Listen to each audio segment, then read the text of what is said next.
A műsor támogatói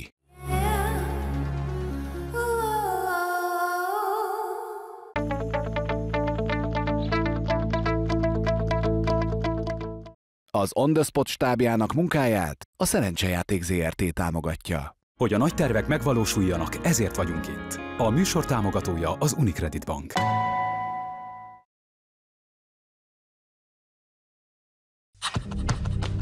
Az On The Spot előző évada a születésről szólt, szerte a világban. Arra voltunk kíváncsiak, hogy milyen hatással vannak a születésünk körülményei az életünkre. Közben pedig mi magunk is szülőkké váltunk. Most azért utazzuk körbe a világot már hármasban, hogy megtudjuk, vajon hogyan dolgozhatjuk föl legmélyebb gyerekkori traumáinkat. Olyan embereket kerestünk, akiknek nehezebben indult az életük, mint másoknak. Akik a 20. század legsötétebb pillanataiban jöttek a világra. Rosszkor voltak rossz helyen, amikor megszülettek. Ők voltak az ellenség gyermekei. Észak-Koreában, Vietnámban, Kambodzsában, Boszniában, vagy éppen Magyarországon. A szüleiket elhurcolták, kitelepítették, bebörtönözték, vagy meggyilkolták. A filmekből kiderül, hogy ezek a gyerekek hogyan maradtak életben, majd felnőttként mihez kezdtek a traumáikkal, és a csodával, hogy túlélték.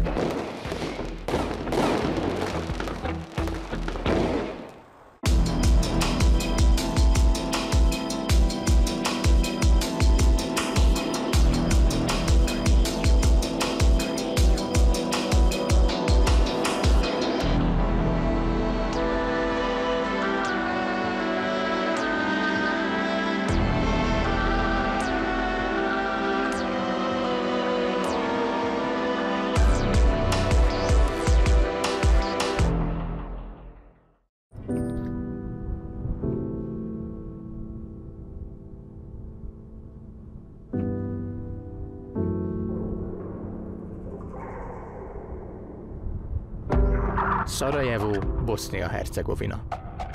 Templomok, mecsetek és zsinagógák. Alig néhány méterre egymástól. Ez volt az egykori Jugoszlávia legszínesebb városa. Ortodox szerbek, katolikus horvátok és muzulmán bosnyákok éltek itt békében.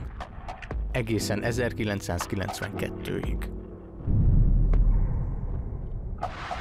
A boszniai szerb csapatok blokkád alá vették a várost a háborús bűnös Radovan Karadžić irányításával. A város körüli hegyekről aknavetőkkel lőtték az utcákat, a tereket, de még a temetőket és a piacot is. A toronyházakból a szerb mesterlövészek a szószoros értelmében vadásztak a civilekre. Mindez több mint 3,5 évig tartott. A modernkori történelem leghosszabb ostromában több mint 10 000 embert gyilkoltak meg. Szarajevóban 100 000-ek várták a nemzetközi segítséget.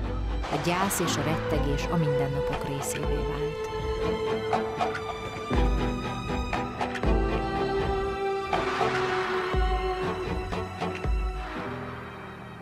Bila je noć, a zapaljiva granata je udarila u kuću blizu naše zgrade. Prozori su bili crveni od vatre, a dim je jako smrdio. Ja, Mustafa i Nana smo spavali u dječjoj sobi. Nana je napravila sutliju, ali meni je dosadila riža, pa je ne mogu jesti. Dok sam ja pisala dnevnik, Mustafa je čitao Disney show broj 1, koji je našao u stanu u kojem sada boravimo. When was the first time you reread the diaries? I think maybe 99 or 2000. We have this phrase that we used for the people in Sarajevo who came out of the war, who survived the siege of Sarajevo and were not wounded. So we have a phrase, we call them missed people, like the bullet missed them.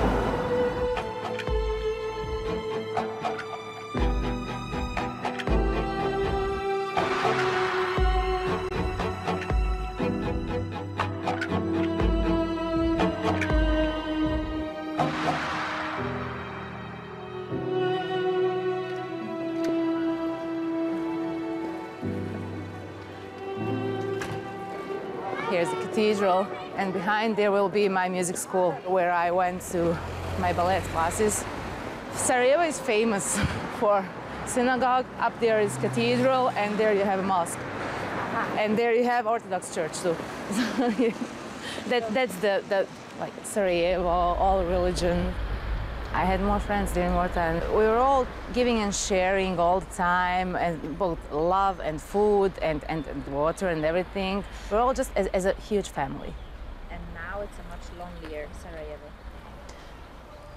Pretty much, yes. I don't know, is it because I grew up or is it really so different than it used to be? But I have a feeling that it is different, much different.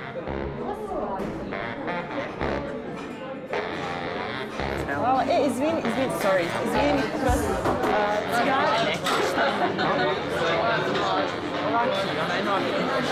Plavi. Niste puno mijenjali? Nisam puno mijenjala. Znaš šta, ostavila sam isti broj likova, nisam ništa dodavala, ono što smo pričali da je I ima još jedna druga stvar, mene mater nikad nije ganjala, ja sam izlazila vani regularno. Dobro, tebe roditelji ne vodite mene i ganja, a ja sam išao po snajperu, nisam znači izgledala. Upravo. Jer je to već kao norma neka.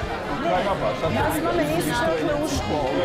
Ja kad vidim sad svoje prijateljice koje vuku djecu za ruku u školu u 5. razredu, ja uđe poludim. Ja sam u prvi išla sama, mislim, 94. Nije nikad to bilo. Ja sam sad tak periskom, nekaj se še izpazio. Šaci u školu, snajper. This is actually a coming-of-age story about a boy who is falling in love with a girl, and during the siege of Sarajevo. So it's their last day of summer holidays, and they're trying to make a bomb. So two kids who are trying to make a bomb to protect themselves from enemies. It's actually a real story of a friend of ours who is a cartoonist, and he was 10 years old when war started. So this is actually his real life story. Yeah. Mirna is the director, and Armin is a producer of the film. It's the story of our generation telling something, what happened to us during the siege.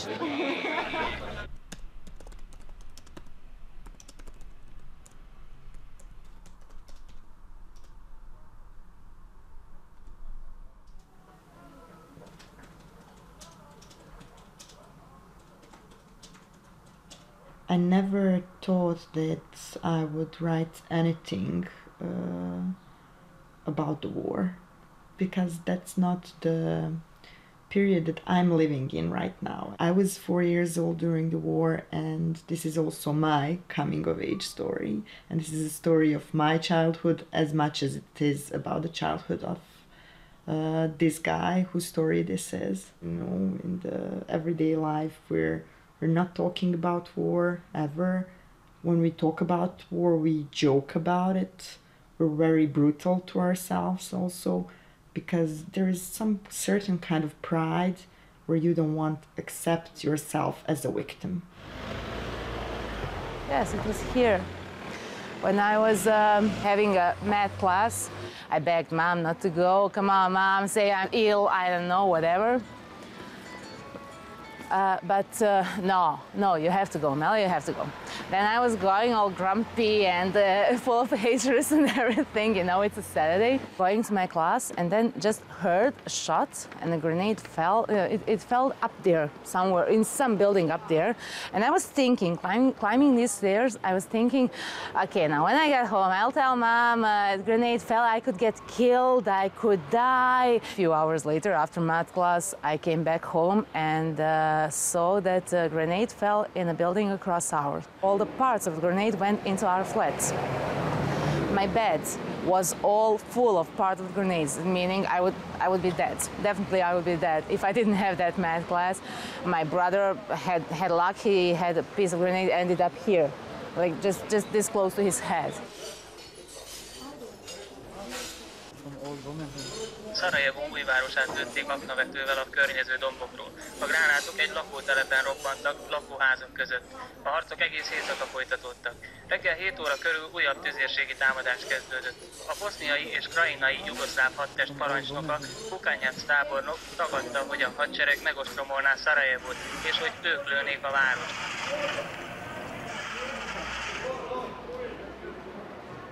Markale massacre. It happened 2 times, but the worst for me was in '95.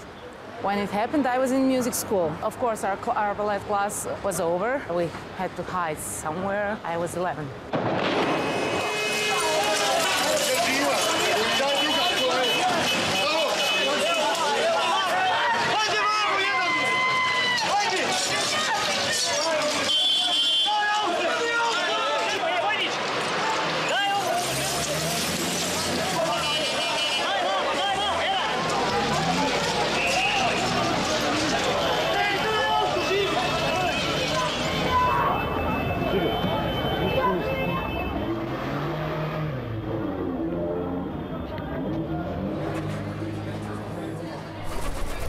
My plan was to leave the music school and go to my mom. I saw a man carrying his arm.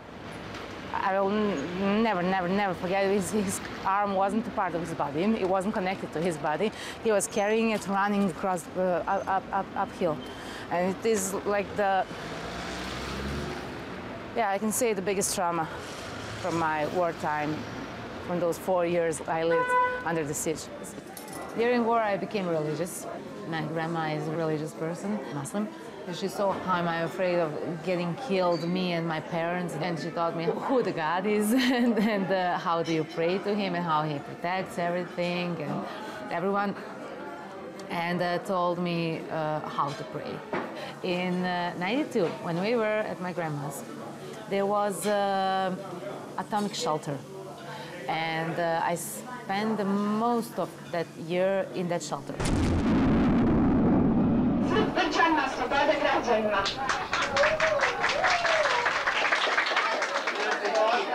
Sa večerašnjim programom bit će dosta toga. Večeras biramo miscu, mistera skloništa i najljepši crtež.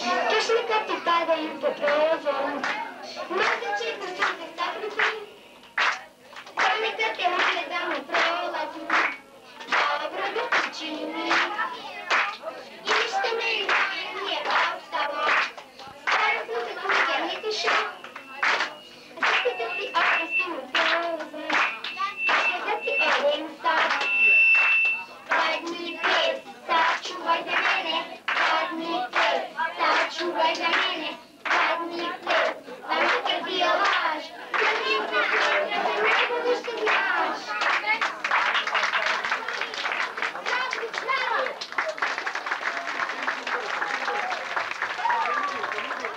You were also like a famous kid, no? Like, Yeah.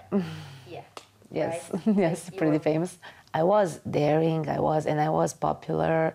Some reporters wrote a story about my life. I was dancing ballet, and I had this poem published. And that's when I started writing poems. I'm not saying that I'm some great writer, but then I wrote. That was my cure. Also, as later on was dancing, but then when I couldn't dance, when I couldn't go to ballet classes, that was my cure. Like, writing poems about my countries, about my childhood, about me, and of course about guys I love. I thought I was. My parents were not living together back then because my mom had a job in Konjic. She was working in a hospital there, and my father was a reporter on television of Sarajevo. They really loved each other, but they also loved their careers, and they wanted to work. They wanted to make their life not only family-centered, but also they were very social persons. I really think that they made a right choice for themselves. Because I don't think they could live with the fact that they run away from here. I had 2 friends when I was a teenager. They were fighting who is better person. And one said, yeah, I know 3 languages. I speak Italian, French, and German. And the other said, yeah, but I was here during the war. So this is basically their arguments in a fight. Yeah. And what do you say? It's just different kind of experience. I don't think the one is better than the other. I think that I also missed a lot of things while I was a kid. You know, first time that I was in cinema was in 1997, I think. Titanic is the first film that I saw in cinema. I couldn't go to amusement park. I couldn't go learn foreign language, learn how to ski. You know, those are all the things that are forming you as a person. Happy birthday to you. Hajde, pjevamo.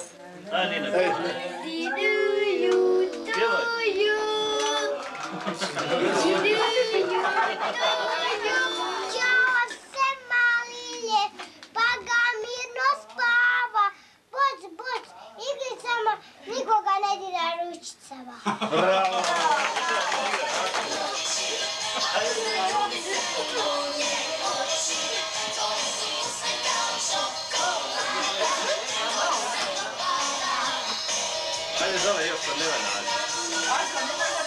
You know, there is this thing that is called hypermnesia. For example, something very terrible is happening, and all that you remember is, I don't know, red scarf on somebody's neck, and that's your dominant memory. So this is how we remember things.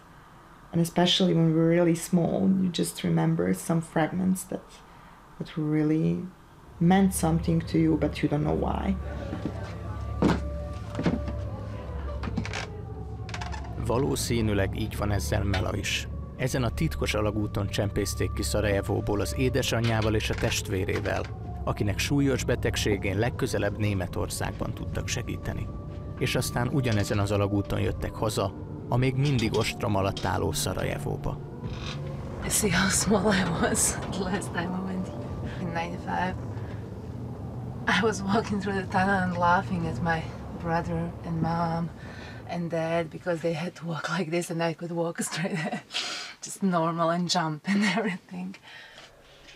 And when you left, was it like saying goodbye to your dad and you didn't know when you were going to see him again and you were aware of everything? You might not be coming back, or what did your parents tell you? Me not coming back wasn't the option. Wasn't the option. I mean, in my head, I was actually happy that I'm coming back home. On the entrance of the tunnel, I was happy that I see my dad. After 2 months, I was just jumping. I was so happy. And yes, in my backpack, I have a chocolate, yes. Because that was the thing that I missed most in war, during war. I'm obsessed with chocolates. I was happy that I'll go back to school, see my friends again, and go back to other classes, of course. New generation. Yeah, because they were too small. I don't know were they even born during war. I'm not sure they will be able to understand it.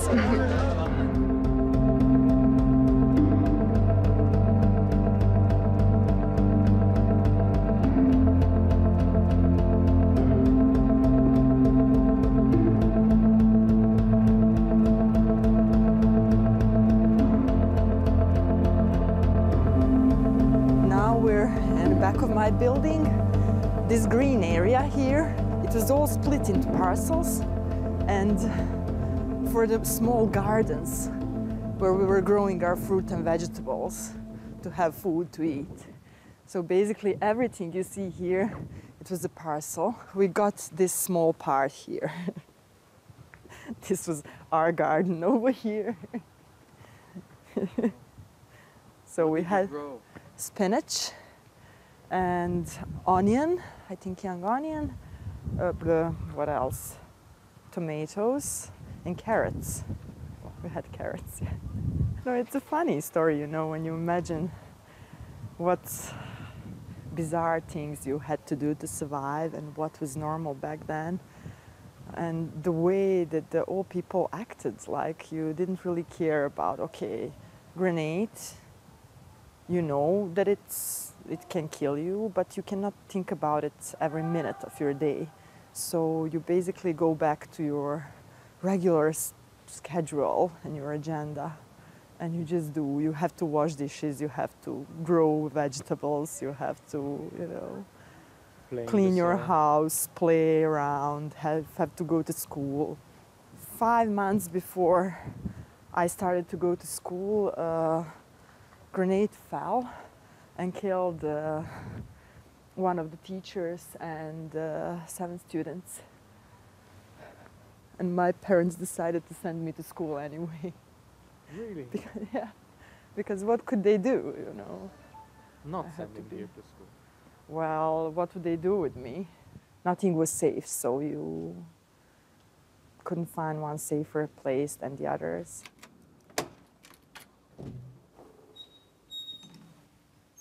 This is the box with our war letters that we were sending to each other, because my dad was in Sarajevo and my mom was in Konjic. So my mom managed to keep it all, basically.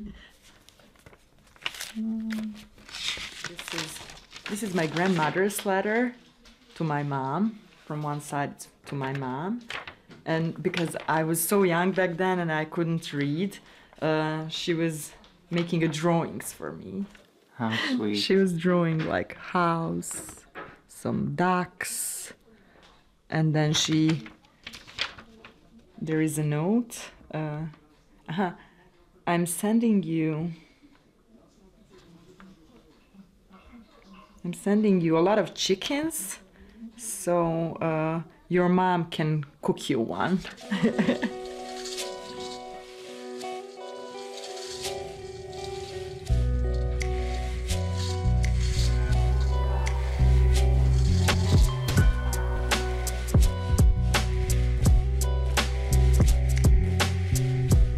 Zašto si ti upisala baš balet?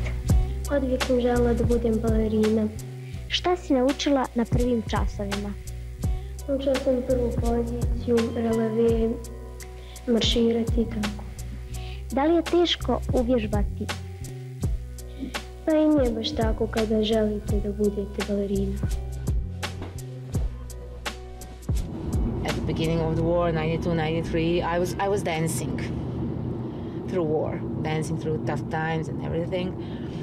Then I started to learn how to dance, to go to classes. And at 94, when I really started dancing ballet, learning what is demi-plie, what is tendu battement, what is, I don't know, grand battement, rond de jambe par terre, etc. Those movements. I just then I realized that I don't know how to dance ballet. Are there weeks which pass without dancing, or you have to dance otherwise you feel bad? The only thing I can say for sure is that if I'm sad, melancholic, or depressed for whatever reason, I can't feel better if I don't dance. I have to dance, just dance it out of myself. Tchaikovsky and Swan Lake wouldn't be a good example because I danced it and I know choreography in my head. I have it in me, and I can't invent anything new there. But I don't know. For example, Apocalyptica, nothing else matters. I mean, it is Metallica, it is everything, but it is instrumental. And there, I just go there and dance. Nothing else matters. I make ballet dance in Nothing Else Matters. That song is a perfect example of a song for me when I'm stressed, because it's you know, the song has its slow parts, then its hard parts, its strong parts, and on those strong parts I'm getting my stress out of my system. And these slow parts, I'm at the beginning feeling sorry for myself, and at the end, you can say I'm actually finally relaxing. It's something just mine. It's my way, my way of getting things better in my life, getting stress out of my life. I don't know how to say it. It's just my way of dealing with tough times.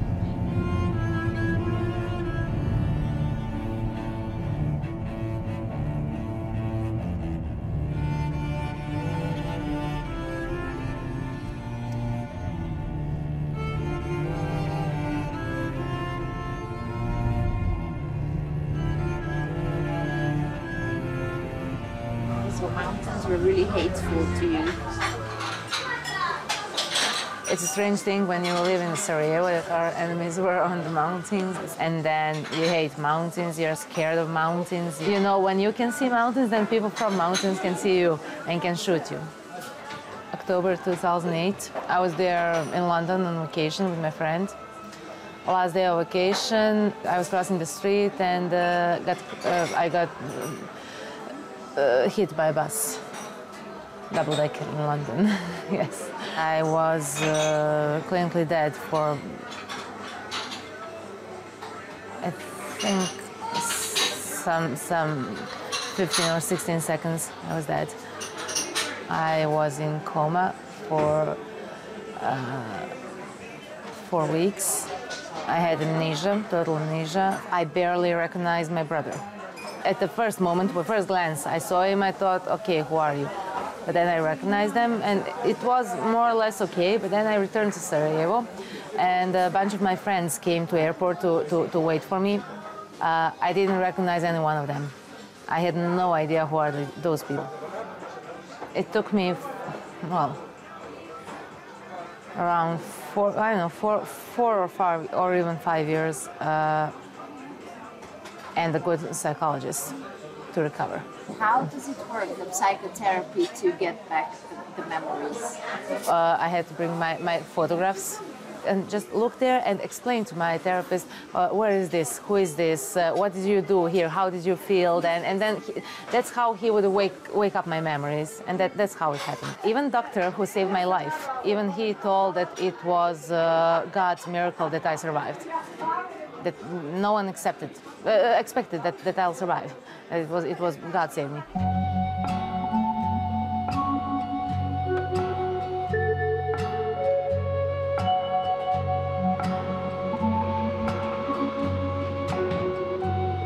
Deco tower, rainbow fountain shower, crystal column, silver tabloid entry, the celebrity century. Do you go back to your own memories while writing it? Yes. That's the beautiful thing about fiction. You can use your own memories, you can take other people's memories, you can take things that you see about yourself now, see around yourself now.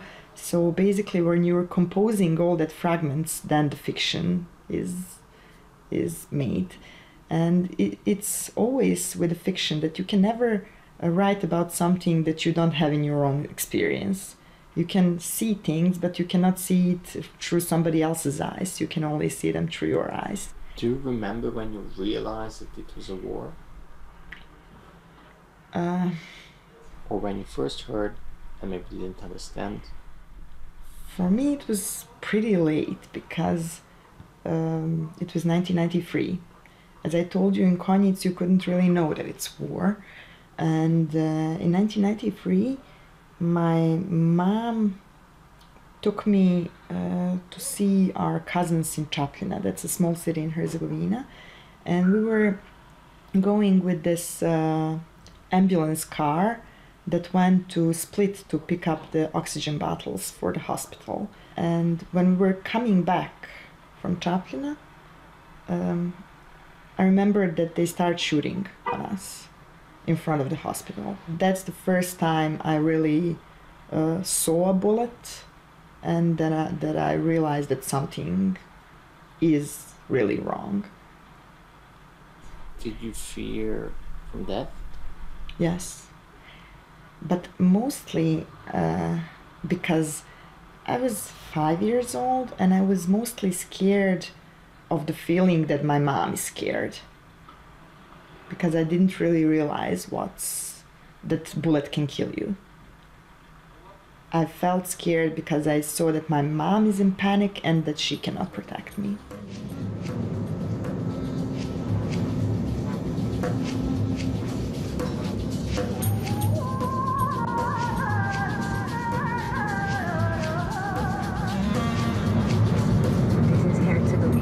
It's in between. In between. We call it end, like Bosnia and Herzegovina. This is the end part.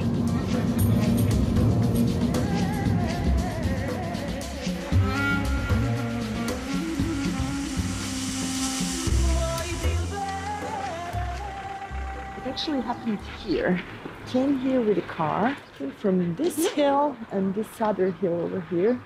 They started shooting at us. They started shooting at this ambulance car that was full of compressed bottles of oxygen, and one of those bottles exploded and I would probably be dead right now.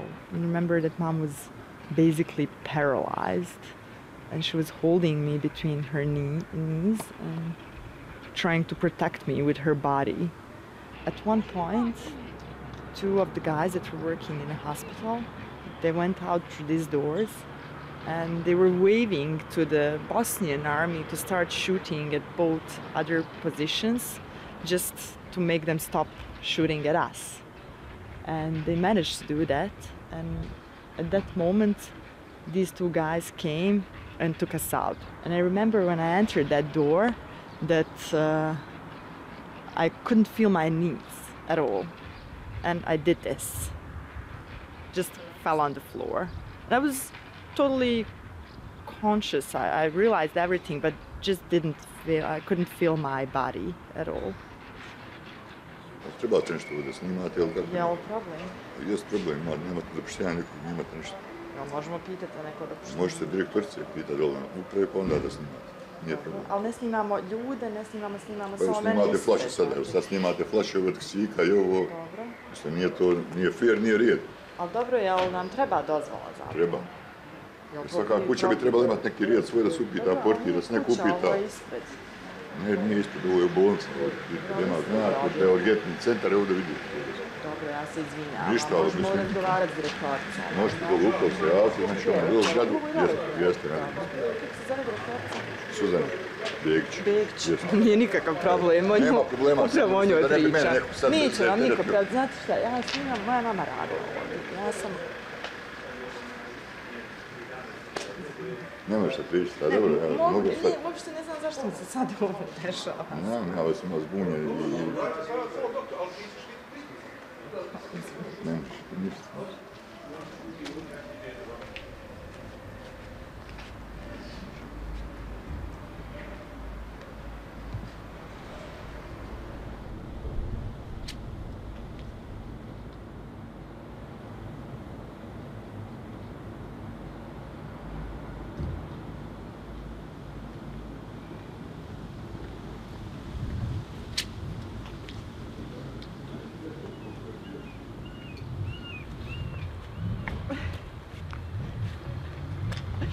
I'm not sure at all what happened to me at this point, so... Yeah. It's totally different when you're saying your life story to somebody, then it's something that is structured in your head and you already have formed opinion of what you're saying, and it's some kind of a narrative, and it's not something that is happening in a moment. But as you try to explain to somebody else who's from here and who also has his own life story, you feel a little bit shamed. Why are these people shooting a documentary about me? Did you ever do therapy? I tried. I tried to go to the therapist, but it was so stupid. What your mother thinks about that, what your father thinks about that, it's like, give me a break, I have a problem right now, I want to solve it and I don't want to go back, you know? Because she was asking me all the questions that I already solved with myself. I already was kind of a therapist for myself, because when you're studying writing, then you're kind of a therapist to yourself. And I don't think that much of reflecting is also good, because it just keeps you self-centered. 18. decembar 1992. Dan je bio hladan. Otkad sam se probudila, pucala sam se 3 bevića iz pama, a bacali su i granate. Ja se nisam mnogo uplašila jer granate nisu blizu padale. U Mustafa smo pojeli po 3 keksića iz humanitarne pomoći, a onda je došao Mahir da se igramo tata. Bio je ovdje samo 20 sekundi, a onda je otišao kući. Uz pisanje sam ja pjevala jednu pjesmu koja se zove Sarajevo spava. Upalili smo lampu koju je tata napravio od jedne tegli, a u nju je stavio malo petroleja, uzeo jednu cijevu koju je stavio malo vate, koja se zapali i lampa je gotova. Prošao je skoro 1 sat, a mama i tata se još ne vraćaju. Ja sam se jako brinula za njih jer je dnevnik već počeo, a oni još nisu došli. Zato sam se jako zabrinula za njih, a bojim se i zato što se jako pucam. What kind of little girl were you? I didn't stop myself from doing things I thought I could do. You know, now I'm more, you could say scared, you could say unconfident, you can say, I don't know. But now I wouldn't dare to just sit down, write a poem a few minutes after your mom explained to you what the poem is and how do you write it and what's important, and then just give it to publish it. No, I don't think I would dare to do that. I'm trying to bring her back, but it's hard. You're early 20s, so what kind of young girl has little Mello become? Well, early 20s, pretty popular, pretty crazy. Popular in terms of boys and... Boys and friends also. Yes, I had a lot of friends, and we were going out partying, doing crazy things, mountaineering, rock climbing. We just loved to explore things, and still nothing could stop us. You were a very brave girl? Yes, yes. I love... And very beautiful as well. Yes, I was. You still are. I was, there's no other way to say that, but I was hot. Back then, yes, I was hot. Your childhood time, even though it was the war time, but it was a very, very special time and also a lot of times a happy time. And then this was continuing until the accident? Yes, exactly. You were 24. Very young. Yep. 24. Literally and just so speaking, life stopped for me. Because I had to change my way of living. I had to slow down. But I also, as I had amnesia, I lost a bit of myself. And I lost the person I was, kind of person, so I had to rebuild myself again, rebuild my character, rebuild my life, literally. What did you lose? Like when you say you lost some of your character? I lost my faith in myself. Now I'm trying to, for a long time I used to try to pretend that I'm brave, to pretend that I'm smart, pretend that because I didn't believe that I was smart. I was just pretending that I'm smart, I'm pretending that I'm beautiful, I'm pretending that I don't know what. And then when you tell me, you accept that I am smart, you give me awesome grades, and then we discuss something and you just have different opinions. You tell me your opinion that's different than mine, then that will hurt me. Because in my head, then I think, okay, she just proved that I'm not smart. Just lack of confidence. Yeah, because you had to reinvent completely your confidence and also the trust in everything, oh, right? Yes. In every single thing. Even yes. Breathing air, even yes. everything. Even being able to wake up tomorrow when you fall asleep. That was the toughest one for me. For a long time, I didn't dare to fall asleep because I was scared if I fall asleep, I won't wake up. That was...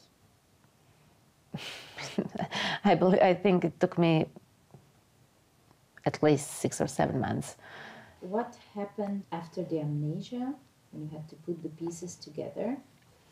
And what happened when the darkest things came back to your memory? You could say those memories never left, those things never left my memory. I actually never forgot the wartime. I didn't forget.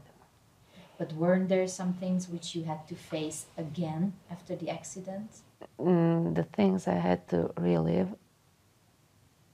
are the traumas that I mentioned to you that I don't want to talk about with anyone, and they are scary. I still have some breaks inside me because of a few of those traumas I had during wartime.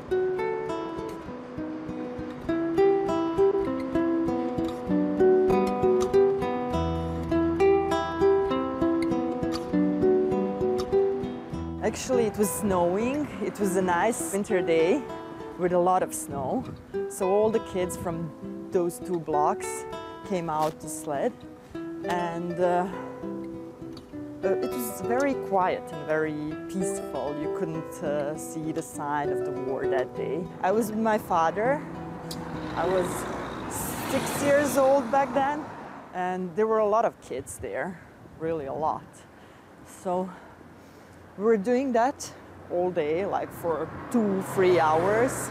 He saw that I'm making faces, that something is not okay. And he asked me like, what's going on? I was like, well, I really need to pee, but I can wait a little bit more. And he was like, no, no, no, we're going home. I'm like, no, please, let's do one more and then we'll go. And he's like, no, I say we have to go now. Like, come on, please, just one more time. And he took my hand and said, no, we're going home. And basically at the same moment, we enter the hall of our building. We heard the sound of grenade. And we didn't know where it fell. But later on TV, we heard that it was exactly in that street and that spot. So we managed to escape that in like 2 minutes. They said it was 6 kids that are killed.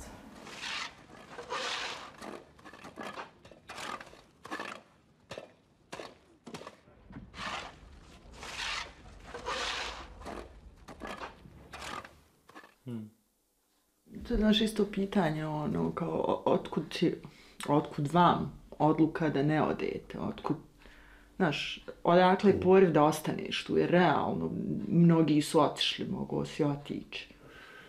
Prosto, 4 godine smo bili u gradu na koji su svaki dan padale granate i pucalo se iz snajpera, život je bio neka vrsta ruskog ruleta i kad jednom na to pristaneš, onda više nemaš ni vremena da razmišljaš. Dakle, prosto živiš u uslovima gdje zmija maše repom i može da te pokupi ili ne pokupi. Nemaš ni jedan način ozbiljne odbrane od toga. Da, ja sam mogao otići i prije rata i tokom rata. Kao novinar sam imao onu propusnicu, mogao sam iskoristiti. Nikad nije dolazila u obzir takva odluka kad sam ja lično u pitanju. A i dan danas me malo uhvati strah zbog činjenice da sam vas dvoje doveo u rat i da sam preuzeo odgovornost za vaše živote. Koje dan danas nosim i osjećanje poniženja kad idem glavnom Sarajevskom ulicom poguren. U strahu od snajpera, od granate, još sam ovako visok, pa onda kad se pogurim imam osjećaj da se čuvam, da nešto za sebe radim. I onda sam u jednom momentu, ali zaista pomislio, hoće li ikad doći dan da ponovo kroz ovaj grad prođem uzdignuta čela sa rukama na leđima, svojim gradom, svojom glavnom ulicom, da prođem onako kako pripada. To mi je bila najveća želja. Tu emociju sam zapamtio. A mnoge druge nisam. To kad me prošao snajper, bilo prošlo. To da sam bio gladan, da smo svi bili gladni, da je bilo hladno, ništa od toga mi nije ostalo. To osjećanje da sam ponižen mi je bilo najteže osjećanje ovog rata.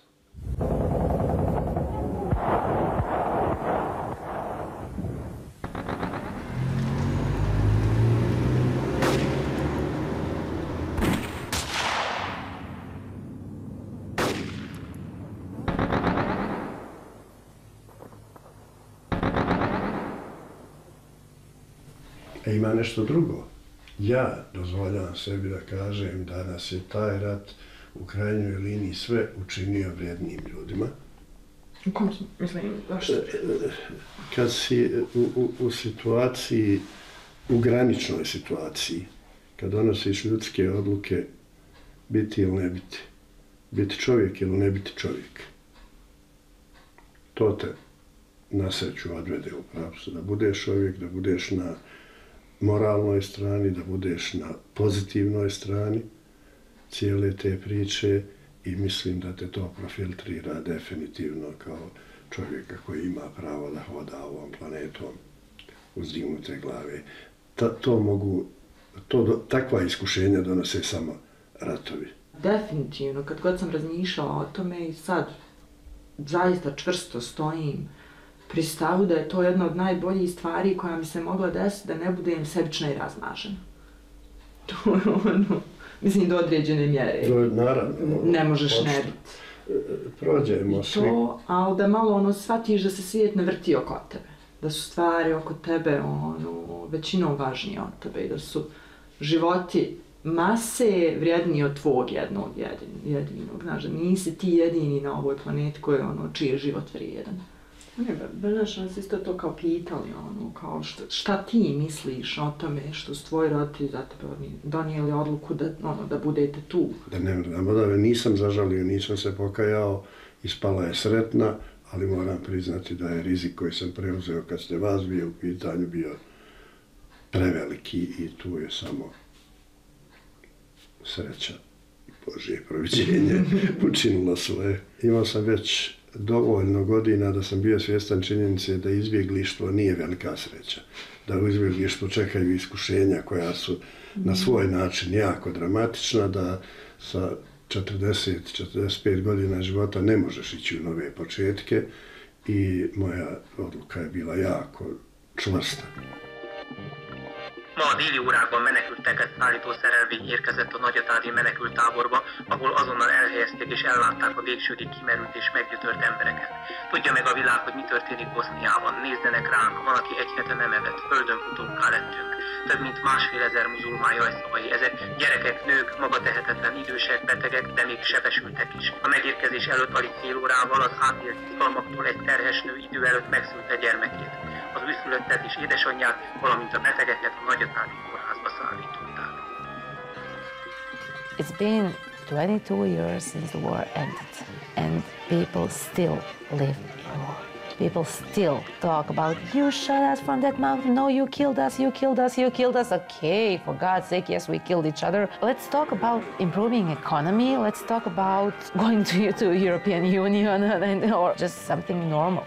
I'm thinking more intensively about leaving Sarajevo, about leaving Bosnia, about going somewhere where I could have better perspective. My name is a Muslim name, Arabic, and my last name is Serbian. So the people were sometimes like, who are you? What's going on? Like, that's who I am, and that's who I want to be.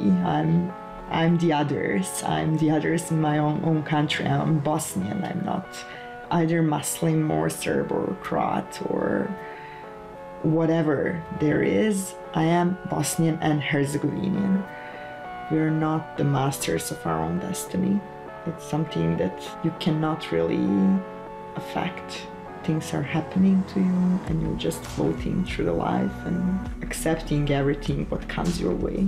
That's this general feeling of apathy that is very common in Bosnia.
Az On The Spot technikai partnere a 220 volt webáruház. A műsort a DM Drogeri Mart támogatja. Unikum. Csak pozitívan.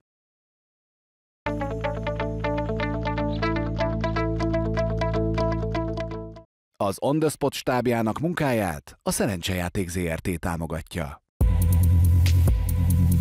Shin egy észak-koreai fogolytáborban született. Arra nevelték, hogy még a saját családjáról is jelentsen. Egy őrnek elmondta, hogy a testvére és az édesanyja szökést terveznek. Mindkettejüket kivégezték, Shinnek pedig végig kellett néznie. 어머니 땅에 와서 내가 결혼하고 이렇게 살고 있지만 생각이나 마인드나 이런 것들은 다 심지어 꿈까지도 다 이게 북한 수용소에 살던 그런 스토리들을 가지고 있기 때문에 영원히 끝나지는 않을 거지. Csodával határos módon megszökött Észak-Koreából, hogy új életet kezdjen. When he first came out into South Korea, he stayed with an NGO worker for a long period of time, and he was so unable to function, even in the house, that he would scurry, he would take his meal, he would never look at anyone in the eye, and he would go back in his room and eat in the corner like this, like a prisoner. And he screamed every night, he had nightmares every night, all night long. De van-e esély az új életre ezek után? On The Spot. Az ellenség gyermekei. Jövő szerdán a Dunán.